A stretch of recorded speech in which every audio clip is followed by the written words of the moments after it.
Hi, I'm Dr. Isaac Alexis from the Slim Samurai Media Group 84, helping you to slash through sickness and offering you a slice of health and wellness. Today's topic, my samurais and samurettes, weight loss. Running does make a difference. Running does make a difference. Before I continue, don't forget to subscribe, smash the notification bell, like, send it 25 of your friends, comment so I know what to talk on for future clinical topics. Let's get on with it. Now, as it relates to running, some people can either love it, some people can hate it. In the former, I love it. I do it every day. I try to get my kids involved. Some days they want to, other days maybe not so. But I'm the parent. I know it's going to work best for them. And I run in low oxygen, high altitude, sort of the halo, HALO, high altitude, low oxygen concentration environments in the Appalachian Mountains. Myself, I generally try to aim for at least 5 to 10 miles per day. This week alone, I slacked off a little bit and I only ran around 30 miles. But, I can sometimes get in as many as 50 miles a week. That's right, you heard it correctly. 50 miles per week. And that is the game changer. Runner's high kicks in. I'm feeling like I'm literally walking on cloud 9.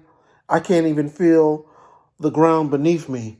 A surge of endorphins and enkephalins, the natural painkillers, will kick in, usually anywhere from 30 to 45 minutes into my run, when I'm at usually 75 to 80% of my maximal heart rate, which I will go over later in this video. But that's my take on running.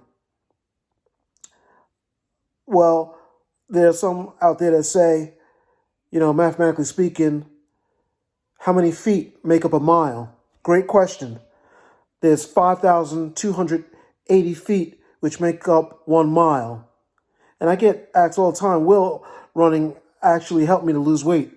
From my patients, some who are very into walking, now they want to do a fast walk, which can then lead to a slow run.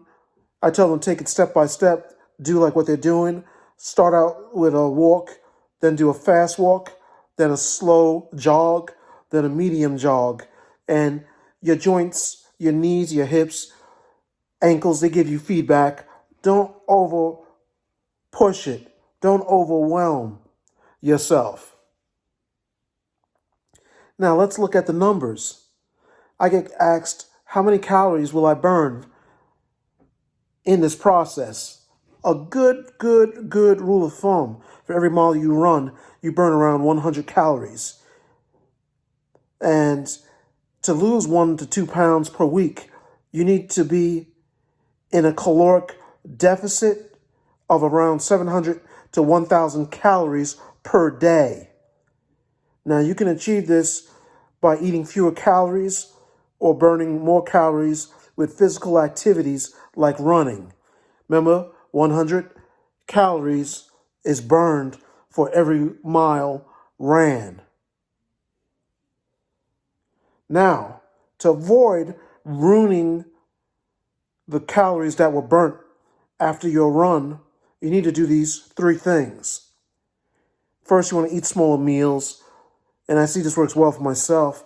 I recommend eating water-dense fruits and vegetables like cucumbers and tomatoes.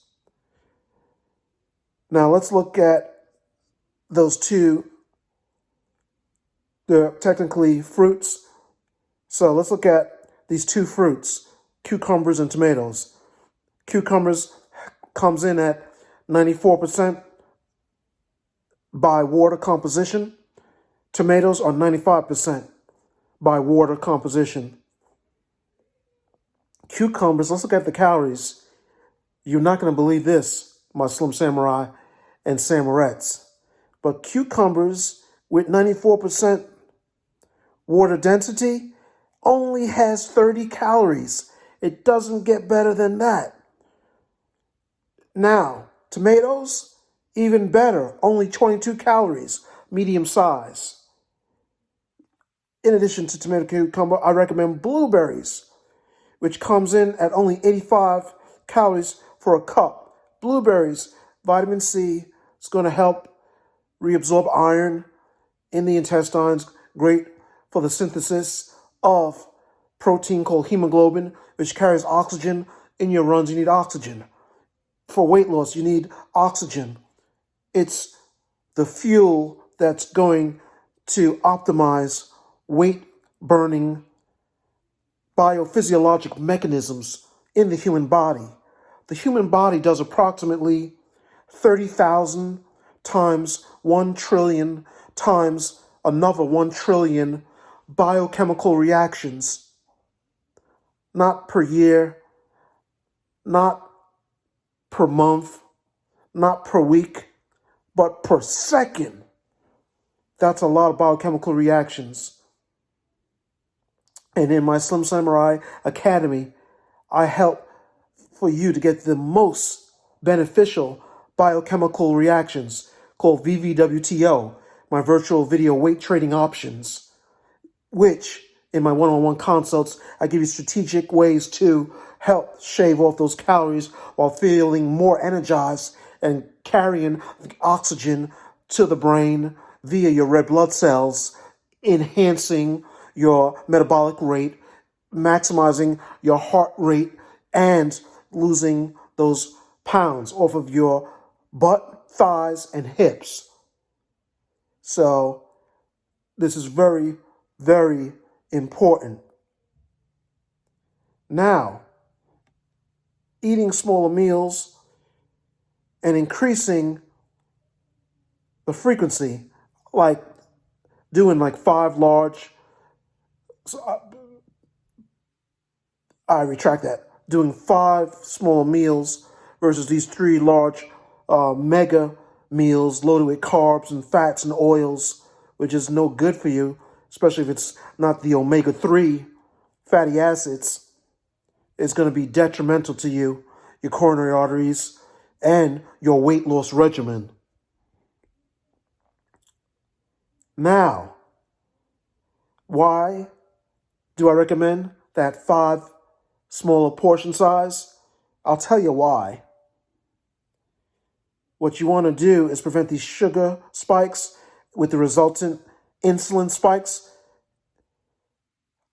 With the massive release of sugar into the bloodstream, you're going to get a metabolic state called hyperinsulinemia. We want to avoid hyperinsulinemia so that we don't have fats just lodged with the insulin on the glutes, the thighs, the hips, where we're trying to strategically reduce excessive fat deposits. We want to have slim waistline, not bulkier waistlines, which have been linked to increased coronary arteries disease, morbidity, and mortality, increased cerebrovascular disease.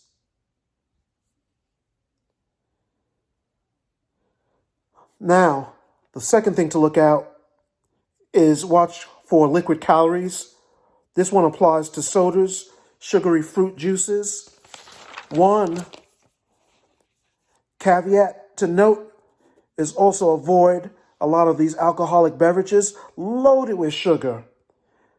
And also, if you're a young person, the alcohol, even though it's initially a sedative, it in and of itself keeps you up, prevents that nice steady state of growth hormone, which will help you to develop into your full stature, thereby even stunting your growth.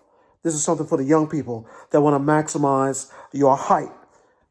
Avoid the frat house where they're going to encourage you to overdo it with the booze, the alcohol. It's not going to do you a damn thing except get you cirrhosis of the liver, stunt your height, prevent you from sleeping at night, and give you gastroesophageal reflux. Yes, alcohol does that as well. Now, another caveat with a lot of these sugary beverages that you drink, they contain high fructose corn syrup, which has been shown in the literature clinically, leading to fatty liver disease. And in some people, cirrhosis gets that bad. Most of us watch out for calories in solid foods, but we neglect to look out for calories consumed in liquid form. Some 45 to 50% of them calories, if not watched carefully, can be consumed in that liquid form, trapping on an extra 1 to 2 pounds per week, instead of reversing that process and losing 1 to 2 pounds per week. Number 3, that relates to what I'm going to segue into next. Trim carbs to around 250 calories per day on a 2,100 calorie diet. Your plate of food in general should be 70 and 75% fruits, vegetables, another 20% of lean protein sources like wild-caught 6-ounce salmon or grass-fed 8-ounce grilled chicken breast. In general, those who are the most successful in their weight loss regimen usually are running anywhere from 20 to 30 miles weekly. And remember the formula, at 100 calories per mile, that's usually maintaining a weekly caloric deficit of 3,000 calories. Remember, deficit. You have to be consuming more than what you're putting into your metabolic machinery or the body. Now, I'm going to briefly review the formula. It's going to flash in my later video. The formula, maximum heart rate, it's 206.9 minus brackets 0.67 times age and brackets. Once again, it's 206.9 minus brackets 0.67 times age and brackets.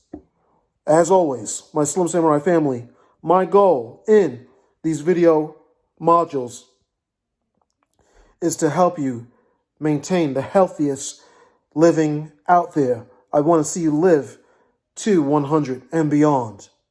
I'm Dr. Isaac Alexis from the Slim Samurai Media Group 84, helping you to slash through sickness and offering you a slice of health and wellness.